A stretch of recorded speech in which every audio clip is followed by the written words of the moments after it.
ऐका, असा कोणताच वाईट बाप नाही की तो मुलांना वाईट शिकवेल.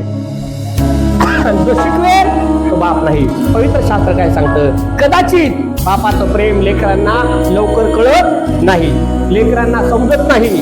बाप काय सांगतो ते लेकरांना 1000 वेळा समजत नाही. लेकरांना असं वाटतं हा आला ना बाप की सारखा मला काहीतरी बोलणार असं त्याला वाटतं. पण तो का सांगत आहे? कारण बापाला माहित आहे की 12 घंटे मला कष्ट करावे लागतात, तेव्हा कुठं मला पैसे मिळतात, तेव्हा घर चालत नाही.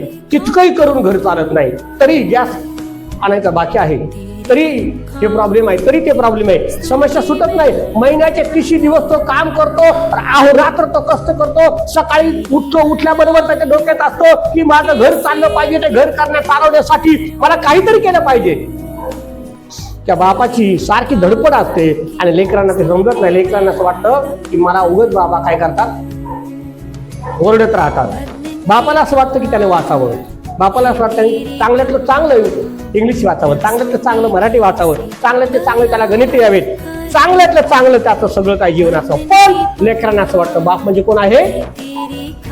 श्याम कोण वाटतो? व्हिलन वाटतो का? नाही वाटत. आमचा बाप आम्हाला मित्रासारखा वाटला पाहिजे. लेकरांना कदाचित लहानपणी असं वाटतं की बाप व्हिलन आहे, कारण त्याच्या डोक्यातच असं भरवलं जातं.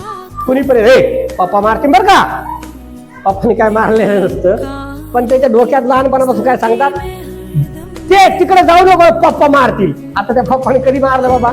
मारले का? नाही. पण त्याच्या डोक्यात भरवलं जातं आणि मग त्याला असं वाटतं पप्पा अमरीशपुरी व्हिलन आहे, मला मारील, मला पट्ट्याने मारील, मला मारील, हे त्याच्या मनामध्ये लहानपणापासून रुजवलं जातं. आणि मग हळूहळू असं म्हटलंय त्याला बाप समजायला पुष्कळ वेळ जातो. लेकरांना मी तुम्हाला म्हणालो सगळं सुख आम्ही देतो.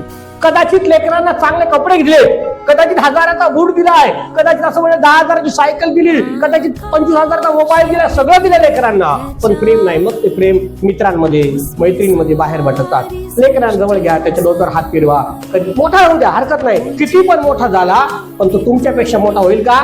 बापापेक्षा मोठा होईल का?